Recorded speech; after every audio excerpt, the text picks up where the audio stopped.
हमारे इंडिया की कुछ जगहें ऐसी हैं जहां आज भी भरपूर बर्फ़ देखने को मिल सकती है। सिर्फ ज़रूरत है घर से बाहर निकलने की। यहाँ की सड़कों पर गाड़ियों का टायर अपने आप फिसलने लगते हैं और हाँ, भारी भारी ट्रैफिक जाम लगना तो यहाँ नॉर्मल सी बात है। अपने घर से इतना दूर आकर लोगों को क्या ही मिलता होगा, ये स्नोफॉल। जी हाँ, ये स्नोफॉल देखने के लिए ही लोग कश्मीर आना पसंद करते हैं। इसलिए स्नोफॉल देखने के लिए मैं भी पहुँच गई जन्नते कश्मीर कहे जाने वाला गुलमर्ग में। गुलमर्ग के नाम का मतलब होता है मिडो ऑफ फ्लावर्स, बट इसके नाम के जस्ट अपोजिट यहाँ पे मोस्टली टूरिस्ट विंटर्स में ही आते हैं, वो भी इतने ज़्यादा कि ये इंडिया का सबसे पॉपुलर स्नो डेस्टिनेशन है। और इसकी पॉपुलैरिटी का एक रीज़न और है कि गुलमर्ग गंडोला, जो कि वर्ल्ड के हाईएस्ट गंडोला में से एक है। कश्मीर का ट्रिप प्लान मत करना without knowing this is Anu, and मैं आपको बताने वाली हूँ ऐसे 4 टिप्स जिसे जाने बिना आप कश्मीर ट्रिप प्लान नहीं कर सकते हैं। फर्स्ट, वेदर चेक, क्योंकि कश्मीर का वेदर जो है काफ़ी अनप्रडिक्टेबल है, स्पेशली विंटर्स में। सो ट्रिप प्लान करने से पहले please check the weather forecast. Second, make your booking in advance, क्योंकि बिजी सीजन्स में होटल और गुलमर्ग गंडोला दोनों जो होती है फुली बुकड होते हैं। थर्ड, ऑलवेज कैरी कैश, क्योंकि कश्मीर के रिमोट एरिया में यूपीआई या कार्ड पेमेंट हर जगह पॉसिबल नहीं है। तो अगर आप कैश नहीं कैरी करेंगे ना, तो ऐसी एरिया में जो होती है बहुत ही दिक्कत होने वाला है, क्योंकि यूपीआई या कार्ड पेमेंट तो पॉसिबल नहीं है, क्योंकि वहाँ पे ना नेटवर्क भी नहीं होता है कहीं कहीं पे। Last but not the less, आप जिस भी स्टेट से आ रहे हो, आप कोई सा भी सिम यूज़ कर रहे हो, जैसे आप पठानकोट क्रॉस करोगे और जम्मू के बॉर्डर में एंट्री करोगे ना, आपका जो सिम है वो काम करना बंद कर देगा। आपके फ़ोन से नेटवर्क गायब हो जाएगा और आप जो है ना तो कॉलिंग कर पाएंगे और ना ही नेट यूज़ कर सकते हैं। इसके लिए सोल्यूशन ये है कि आप जो है एक लोकल सिम ले लो, जिसका जो नेटवर्क है वो जम्मू कश्मीर से लेकर लद्दाख तक काम करेगा। ये जो सिम है वो किसी भी लोकल शॉप में 50 रुपीज़ या 100 रुपीज़ में मिल जाएगा, और इसमें जो भी आपको रिचार्ज कराना है वो उसके अकॉर्डिंग जो होती है आप रिचार्ज करवा सकते हो। इसमें दूसरा ऑप्शन ये है कि एक 500 की सिम आती है जिसमें अनलिमिटेड 5G आप यूज़ कर सकते हो, पर मेरे अकॉर्डिंग जो होती है मुझे वो वर्थ इट नहीं लगा। वो इसलिए नहीं लगा क्योंकि हर जगह पे आपको 5G नेटवर्क मिलेगा नहीं, और 5G नेटवर्क मिलना नहीं है मतलब अनलिमिटेड यूज़ नहीं कर सकते आप। बहुत सारी ऐसी रिमोट एरिया है जहाँ पे तो 5G छोड़ो, आपको 4G, आपको नॉर्मल कॉलिंग करने के लिए भी नहीं मिलेगा, नेटवर्क तो दूर की बात है। तो ये जो होती है वर्थ इट है नहीं। अब जब आप कश्मीर घूमने आ ही गए हो तो गुलमर्ग जाने का प्लान तो बनाया ही होगा ना। आपको पता है श्रीनगर से गुलमर्ग मात्र 220 रुपये में कैसे जा सकते हो? नहीं पता ना, तो चलो मैं बताती हूँ।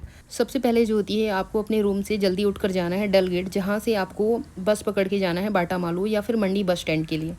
यहाँ से आपके पास ना गुलमर्ग पहुँचने के 2 तरीके हैं। डल गेट से जो है 20 रुपये में बाटा मालू की बस पकड़ लो, और बाटा मालू जाके ना वहाँ से आपको गुलमर्ग जाने के लिए 250 रुपये की शेयरिंग टैक्सी मिल जाएगी। या फिर डल गेट से 30 रुपये में मंडी बस स्टैंड के लिए बस पकड़ लो, और मंडी बस स्टैंड से टनमर्ग जाने के लिए ओनली 100 रुपीज़ में शेयरिंग टैक्सी मिल जाएगी। और वहाँ पे टनमर्ग पहुँचने के बाद जो होती है आपको गुलमर्ग जाने के लिए थोड़ा सा वेट करना पड़ेगा। अगर कोई शेयरिंग टैक्सी से जा रहा है ना, तो वहाँ पे 100 रुपीज़ पर पर्सन के हिसाब से उन लोग गुलमर्ग छोड़ देते हैं, तो वहाँ पे भी 100 रुपीज़ में शेयरिंग टैक्सी ले सकते हो आप। अगर आप रेंटेड कार लेना चाहते हो ना, तो उसका जो चार्जेस है ना 2500 से 3500 के बीच में है। उसमें आप थोड़ी सी बार्गेनिंग कर सकते हो। अगर आप खुद की कार से आ रहे हो ना, तो यहाँ आने से पहले अपनी कार के टायर में जो होती है स्नो चेन लगवा के आइए, अदरवाइज जो होती है बहुत ज़्यादा दिक्कत होने वाला है। गाड़ी ऐसे स्कीड करती है ना, हालत ख़राब हो जाती है। तो अगर आप लोग जो होती है बाई रोड आने का प्लान बना रहे हो, और जिस भी टाइम आप आ रहे हो उसके जो है 1-2 दिन पहले अगर स्नोफॉल हुआ है, तो आप ऐसा मान के चलिए कि रोड जो होती है बहुत ही बुरा होने।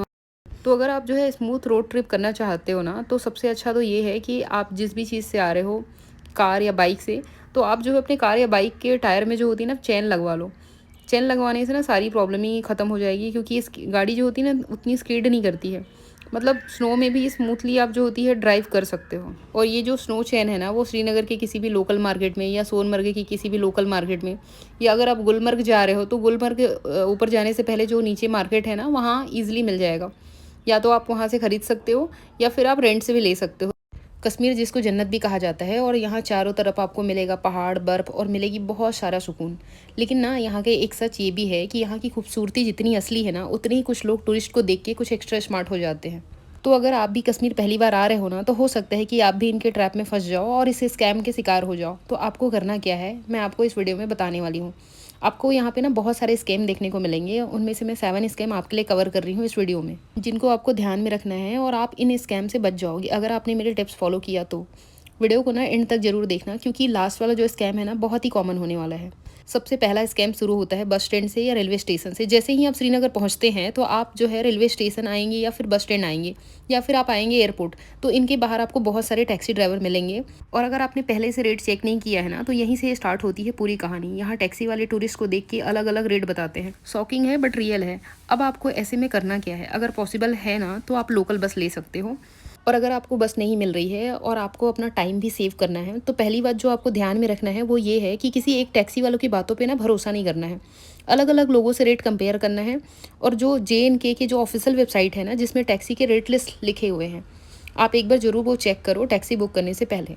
अगर आपने होटल पहले से बुक किया हुआ है ना, तो ट्राई करना कि होटल से ही पिकअप अरेंज हो जाए, ये बेस्ट रहेगा।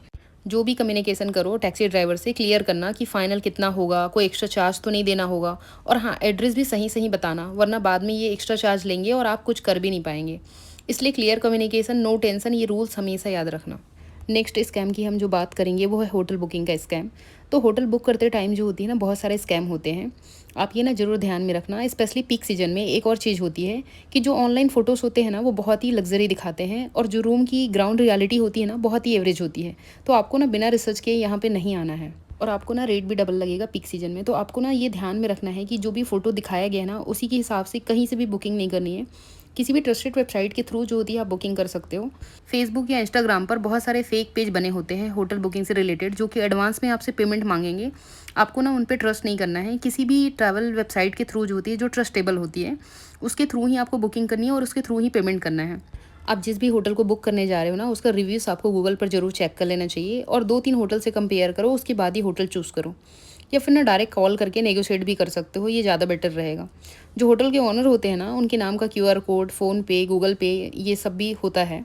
तो आपको उन लोग लिंक भेजेंगे, जिसमें जो होती है आपको कन्फर्मेशन का भी ईमेल आएगा या मैसेज आएगा। उसके बाद ही आपको उनको पेमेंट करना है, और आपको ना पूरा पेमेंट नहीं करना है। पूरा पेमेंट इसलिए नहीं करनी है क्योंकि अगर आपको 3-4 दिन रुकना है, तो आप ना 1 दिन का ही पेमेंट करो। क्यों? क्योंकि अगर आप जैसे होटल पे पहुँचोगे और आपने जैसे पीक में देखा है, जैसे ऑनलाइन देखा है, और आपको वैसा रूम नहीं मिला, वैसा एम्बियंस नहीं मिला, तो आपके पास हमेशा जो होती है एक ऑप्शन रहेगा ना, कि उसको कंटिन्यू करना है कि नहीं करना है।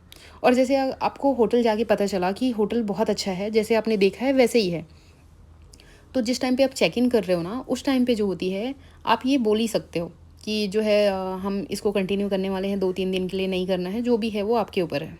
लेकिन जैसे आपने चेक इन भी कर लिया और वो होटल भी आपको अच्छा लग रहा है, लेकिन आप सोच रहे हो कि आज नहीं बोलते हैं, कल बोल देंगे कि हाँ ठीक है आज भी कंटिन्यू करेंगे, तो आपको ऐसा नहीं करना है। क्या पता वो दूसरे दिन प्राइस बढ़ा दे, क्योंकि ये मैं ना अपने पास्ट एक्सपीरियंस से बता रही हूँ कि हम लोग जो होती है ना ऑनलाइन बुक करके गए थे, और वो रूम भी हमको अच्छा लगा था, पर हम लोगों ने सोचा कि चलो ठीक है, देखते हैं कि कल जो है कंटिन्यू अगर करेंगे, तो जब इन लोग चेकआउट के लिए बोलेंगे तो हम लोग बोल देंगे कि नहीं आज हम लोग इसको कंटिन्यू करने वाले हैं। और दूसरे दिन जब हमने बोला ना रिसेप्शन में कि हाँ ब्रेकफास्ट करने के बाद कि हाँ ये जो है ना हम इसको कंटिन्यू करने वाले हैं, उन्हें प्राइस बढ़ा दिया सडन। तो अगर आप जो है चेक इन कर रहे हो और आपको लग रहा है कि होटल बहुत अच्छा है और इसको हम कंटिन्यू कर सकते हैं, तो आप उसी दिन जो है रिसेप्शन में क्लियर कर दो कि आगे जो है कंटिन्यू करना है या नहीं करना है। थर्ड और जो सबसे मोस्ट इंपॉर्टेंट स्कैम है वो है गंडोला टिकट का। तो अगर आप कश्मीर आ रहे हो तो डेफिनेटली जो होती है आपके बकेट लिस्ट में गुलमर्ग जाने का प्लान तो होगा ही। गुलमर्ग का जो मेन अट्रैक्शन है वो है गंडोला राइड। एशिया का हाईएस्ट केबल कार में से एक है। पीक सीजन में ना जो गंडोला राइड का टिकट है वो जल्दी सोल्ड आउट हो जाते हैं। तो इस टाइम पे कुछ एजेंट जो होते हैं ना वो डबल रेट में आपको टिकट ऑफर करेंगे, या फिर ना फेक कंफर्मेशन दिखा के आपको ये बताएंगे कि उनके पास ना टिकट अवेलेबल है।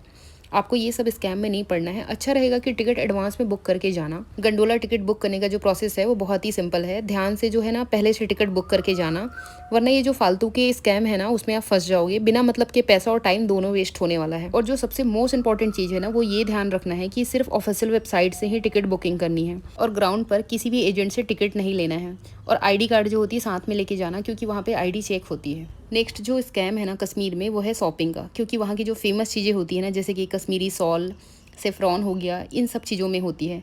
इन सब चीज़ों के बारे में हम लोग आज बात करने वाले हैं। वहाँ पे लोग कहेंगे कि ये प्योर पश्मीना है, ओरिजिनल सेफ्रॉन है। ये वर्ड सुनते ही ना टूरिस्ट जो होता है वो इमोशनल हो जाता है। लेकिन आपको समझने वाली बात यह है कि हर एक चीज़ें ओरिजिनल नहीं होती है। फेक पश्मीना और डुप्लीकेट सेफ्रॉन जो होती है बहुत ही कॉमन है। तो आपको जो है इमोशनल नहीं होना है शॉपिंग के नाम पे। आपको कंपैरिजन करना है मल्टीपल शॉप पे। इस स्कैम को अवॉइड करने के लिए जो होती है एक और काम कर सकते हो, वहाँ पे ना गवर्नमेंट ऑथराइज्ड शॉप है, आप वहाँ से भी शॉपिंग कर सकते हो। अगर आपको सेफ्रॉन खरीदना है ना तो उसका GI टैग जो होती है वो चेक करो। आपको कहीं पे बहुत ज़्यादा चीप चीज़ें मिल रही है ना, तो जरूरी नहीं कि वो सही चीज़ भी हो। डाउट करो, चेक करो, कंपैरिजन करो, कम्युनिकेशन करो, और उसके बाद ही शॉपिंग करो। चलिए अब बात करते हैं अगले स्कैम की। गुलमर्ग में अगर स्नो है तो आपको snow dress, boot, gloves, jacket ये सब कुछ रेंट करने पड़ेंगे। अब यहाँ पे प्रॉब्लम कहाँ से स्टार्ट होती है वो बता रही हूँ। इन लोग पहले बोलते हैं कि 300 रुपये में सब आ जाएगा। बाद में बोलते हैं कि ये सिर्फ बूट्स के लिए था, ड्रेस के लिए अलग से लगेगा, ग्लव्स के लिए अलग से लगेगा।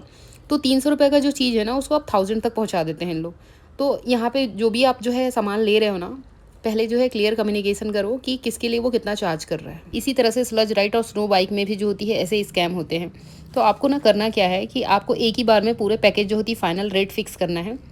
पहले जो होती कंफर्म करना है कि इसमें क्या-क्या इंक्लूडेड है और क्या-क्या नहीं है, उसके बाद ही पेमेंट करना है। नेक्स्ट जो स्कैम है वो पोनी राइड का स्कैम है, जो गुलमर्ग या सोनमर्ग में होता है। यहाँ आपको बोला जाएगा कि आगे आपको जाना है ना तो पोनी लेना पड़ेगा और गाइड भी कंपलसरी है। ऐसा आपको बताया जाएगा कि गाइड के बिना आगे आप बिल्कुल नहीं जा सकते हो। अगर आप इस चीज़ से बिल्कुल भी अवेयर नहीं हो ना तो आप जो है इनके ट्रैप में बहुत ईज़िली फँसने वाले हो। आपको ऐसा नहीं करना है। रियलिटी में हर जगह कंपलसरी नहीं होता है पोनी लेना या गाइड लेना। कुछ स्पेसिफिक पॉइंट होते हैं जहाँ पे इनकी ज़रूरत पड़ती है, पर हर जगह ऐसा नहीं होता है। यहाँ पे जो इनिशियल पोनी का जो रेट बताते हैं ना वो 2000 बताते हैं, लेकिन अगर उसमें आप बार्गेनिंग करना आता है आपको ना तो वो 800 से 1000 रुपीज़ तक आराम से आप ला सकते हो। अब मैं आपको बताने वाली हूँ यहाँ का लास्ट स्कैम, जो बहुत ही सिंपल और कॉमन है। कश्मीर में ट्रेडिशनल ड्रेस पहनकर फ़ोटो क्लिक करवाना यहाँ पे बहुत ही कॉमन है। आपको यहाँ पे बोला जाएगा कि 100 रुपीज़ में फ़ोटो क्लिक करके दे देंगे। जब आप बहुत सारे फ़ोटोज़ क्लिक कर लेंगे फिर वो आपको बताएंगे कि 100 रुपीज़ पर फ़ोटो था। तो फ़ोटोज़ क्लिक करने से पहले जो होती है आप ये चीज़ें क्लियर कर लेना कि आपको कितनी फ़ोटोज़ क्लिक करवानी है और उसका चार्ज वो कितना लेंगे। जो सबसे इंपॉर्टेंट टिप देने वाली हूँ वो ये है कि कश्मीर में बार्गेन करना आपका पहला राइट है। डल लेक से लेके शिकारा राइड तक, बोट हाउस में स्टे से लेके शॉपिंग तक, इनफैक्ट जो होती है आपको टैक्सी तक में बार्गेन करना पड़ेगा, नहीं तो इसका डायरेक्ट इम्पैक्ट जो होती है आपके पॉकेट में आने वाला है। आप समझ रहे हो ना मैं क्या कहना चाह रही हूँ।